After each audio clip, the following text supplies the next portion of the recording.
Welcome back to Life Unrehearsed. I'm Matt Delvecchio, specializing in life transitions, eldercare planning, and the senior living industry. And if you're just tuning in, Life Unrehearsed is now on Sundays from 4 to 5 p.m., the original time slot when I started the show 6 years ago. I'd like to tell you about an important fundraiser that I'm going to be attending this Thursday. It's all to support Nova West Island. It's the Soulange Irish Society Irishman of the Year Luncheon Celebration that will be taking place at Cunningham's Pub this Thursday, March 16th from 11 a.m. to 3 p.m., all for a good cause for Nova. And I want to shout out to my good buddy Ken Doran, who's the Soulange Irish Society Irishman of the Year.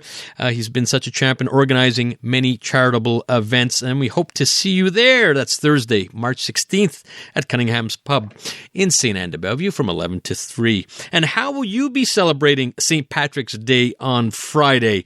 I think I'm going to make a trek down to my buddies at Hurley's Pub downtown. Although my last name is Delvecchio, very Italian, my mom is always quick to point out that I'm 50% Irish, and I like to celebrate the St. Patrick's Day celebrations. I want everyone to enjoy their week. And just a reminder, the St. Patrick's Day Parade is on Sunday. It should be a full house. I think we all need it. You know, many times on the second half of Life Unrehearsed, I do a segment called Helping Moms and Dads, with today being no exception.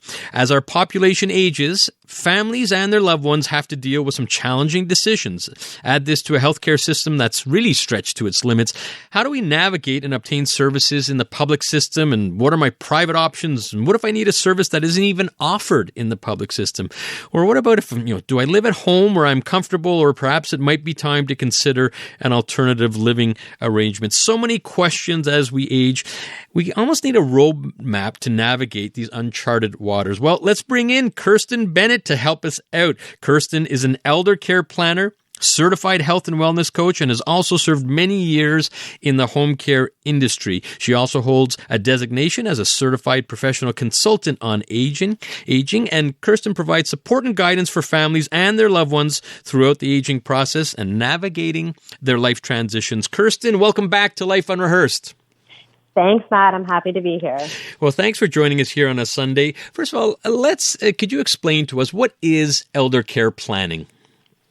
For sure. So, fundamentally, eldercare planning covers, like you were saying, the navigation of the broader network of public, community, and private professional resources, the services, products, and support systems for older adults and their families. Essentially, eldercare planners are facilitators who can provide knowledgeable advice to source out the information or collaborate in creating a bit of a game plan, I'll say, and provide encouragement to keep the plan moving forward through certain guidance and accountability measures. It can involve, like you said, assistance with transitions, supports to the resources to age in place, or to better understand basically the options that are out there.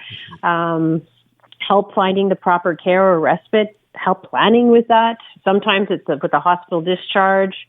For some people, they're hit with a health or condition sort of specific that they're not really sure about how to, what resources are available. So information or how to advocate, advanced care planning, and so much more. Yeah. Yeah, and there is a lot that you absolutely deal with, and because the population is aging, and a lot of the pressure ends up on a lot of the times adult children. Sometimes they will have a different perspective on things versus say mom or dad or their grandparents, and I'm sure you see that all the time. What would some of the key factors then be that family caregivers need to consider to help themselves, and therefore to help the ones they love? Right. That's a really good question. So, primarily for me is to tell them that it's okay to have support, to ask for help, to put on the proverbial oxygen mask for themselves before putting it on for somebody else, and just to learn that there are services available. Talking to others about what's happening will really help. Sometimes even family members who are at a distance, they don't really realize what's going on. And try not to be the superhero, because really at the end of the day, caregiver burnout is real. So I think talking to somebody who can be non-judgmental and just listen. And also, I think the other good thing to do would be to have some clarity sort of around what their ideal situation would look like, because that's way with some assistance, we can sort of get it done the right way and work towards that goal in little steps. You're listening to Life Unrehearsed. Matt Delvecchio here, and we're talking to Kirstin Bennett about eldercare planning, some of the questions that adult children and their parents should be addressing. And I think you brought up such an important point. We all tend to perhaps take a little more on our shoulders and think that we could do it, or it's just the way we've been brought up. And sometimes we tend to not see the big picture. And I guess that's where you come in, right, Kirstin, as being that extra set of eyes, non-judgmental. I think you even have situations, and it must be common here in Montreal. A lot of the kids left the nest and are abroad, living out of Montreal. Yet there's this guilt of, oh my goodness, I want what's best for mom or dad, but I just don't live in the same town. So I would imagine you get asked by out-of-town family members or loved ones that would want to contribute to their eldercare planning process. And how do you handle that? Well, I think that's actually amazing that you brought that up, because it's this is the ideal service for them, really, for that situation, because most of what we can do together can be done virtually. It doesn't really matter where the family member is living. I mean, for sure, people come and visit and they realize, oh, okay, a lot has changed since the last time they've been there. But, we're really able, as eldercare planners, able to stay in communication very easily through emails, Zoom. We can do calls that merge so that everybody is on the same page and feels involved in the collaboration. And if there are services that require us to be on site, then we can do that also. We can plan accordingly, and with out-of-town siblings, visiting schedule, or even when this isn't possible, we've done it through FaceTime. So that they can participate or stay involved from wherever they are. And as long as there is a willingness to participate, then everyone really can play a part.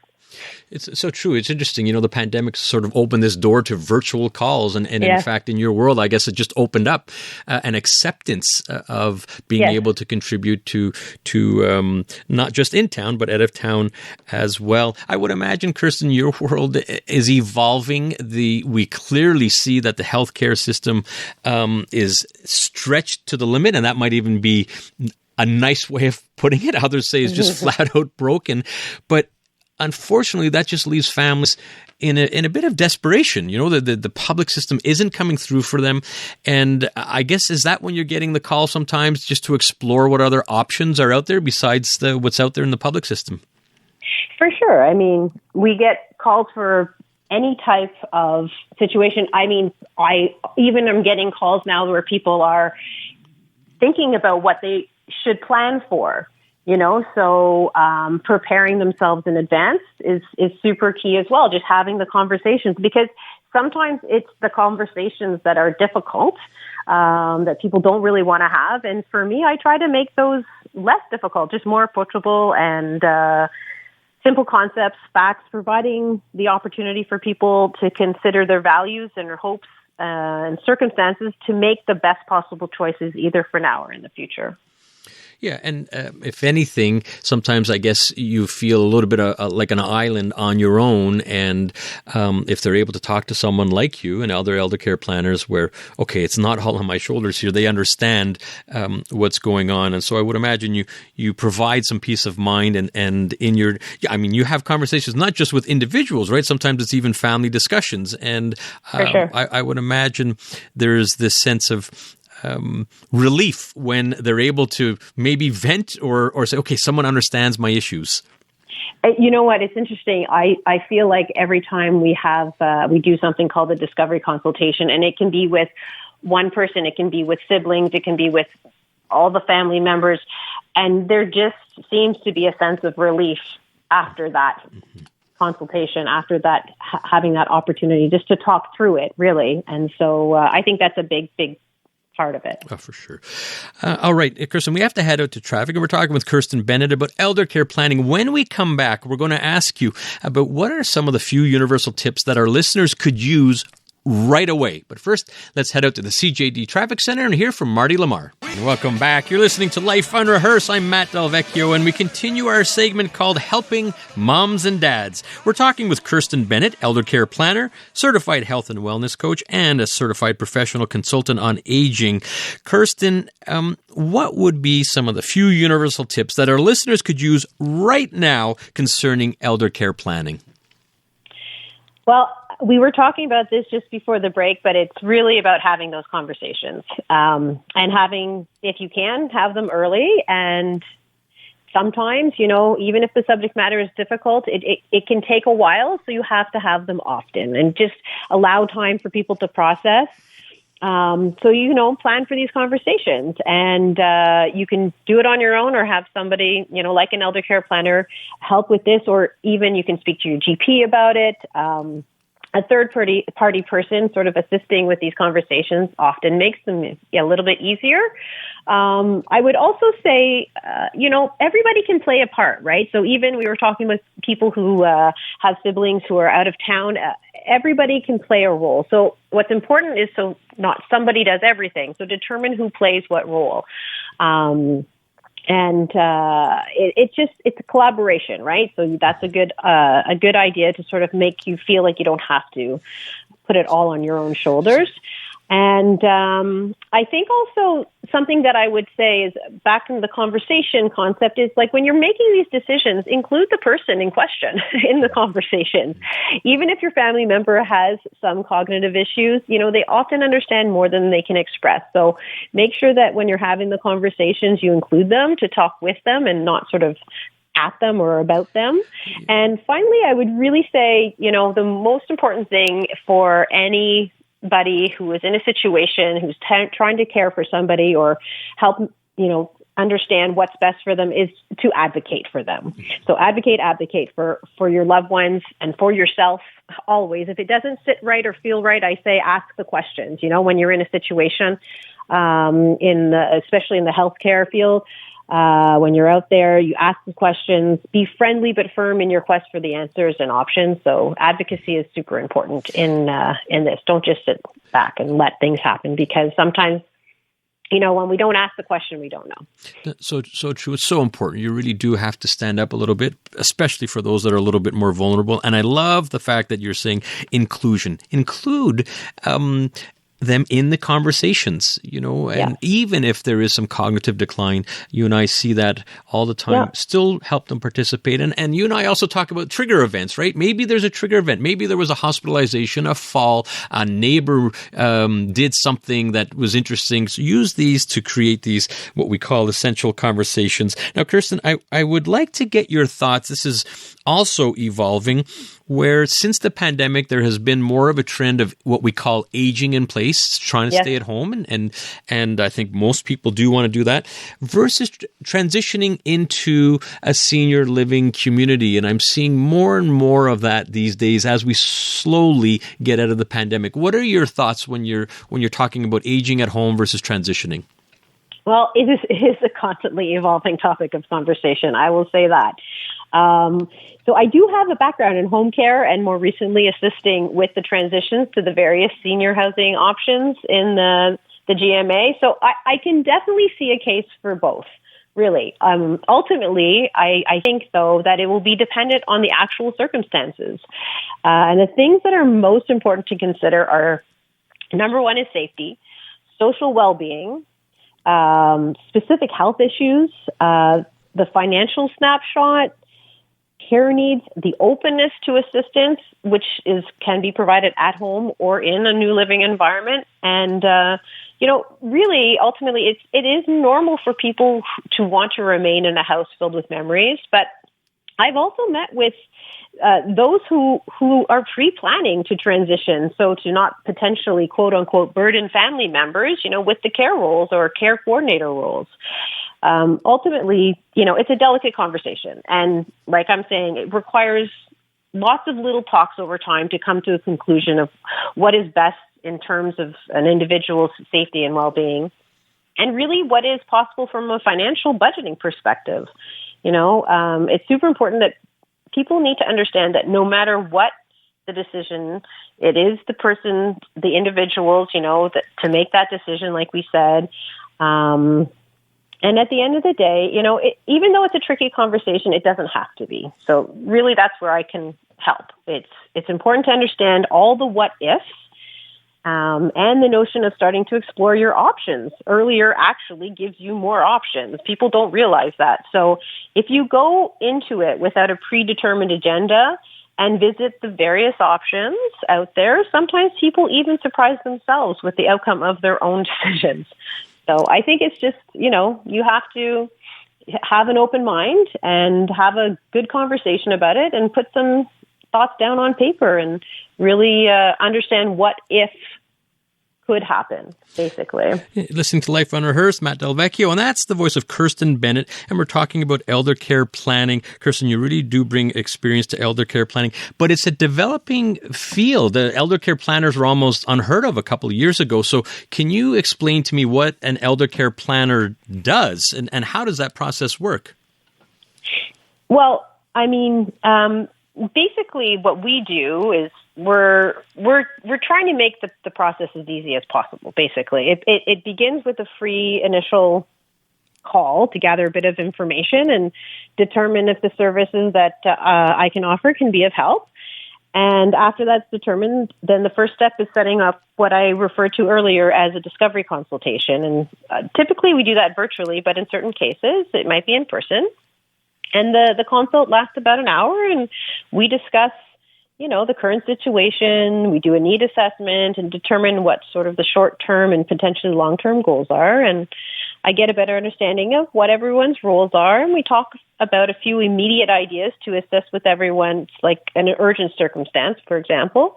And then typically the consultation is followed up with a support summary that reviews the outcomes of the call, offering resources and a bit of a game plan of what the next steps could be and to help. And during the consultation, we determine the best way to follow up. Sometimes, I will do a little check-in. Sometimes people are just really good with that consultation, but we also can do ongoing coaching support as needed. So it is evolving, and we're really there to help. As an Eldercare, we're there to sort of help however you need help. Right, it makes sense. Kirstin, we have about 30 seconds left, and I guess words of advice for our listeners.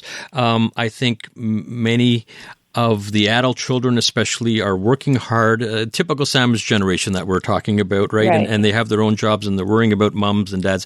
And I guess last word of advice to the adult children that are trying their best, might not be getting the answers from the public system. Any suggestions as to how we could better get answers from the public system? What should we be doing?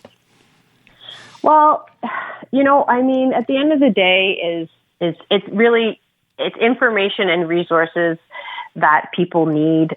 There are a lot of options out there in terms of the community resources. There's private resources available. And ultimately, I think, if you don't really know where to go, then you can reach out to somebody like myself, and we can assist with that exact thing, is finding what can be of most help, whether it's from the public and how to get there, or if it's through the community services and what is actually available, and or through the private services, and set up a good game plan, basically, with all those three in mind. Very good point. And there are a lot of wonderful community resources out there. Also, 811 could be your friend as well. Thank you, Kirstin. I want to really appreciate your time on a Sunday here. How can our listeners reach you?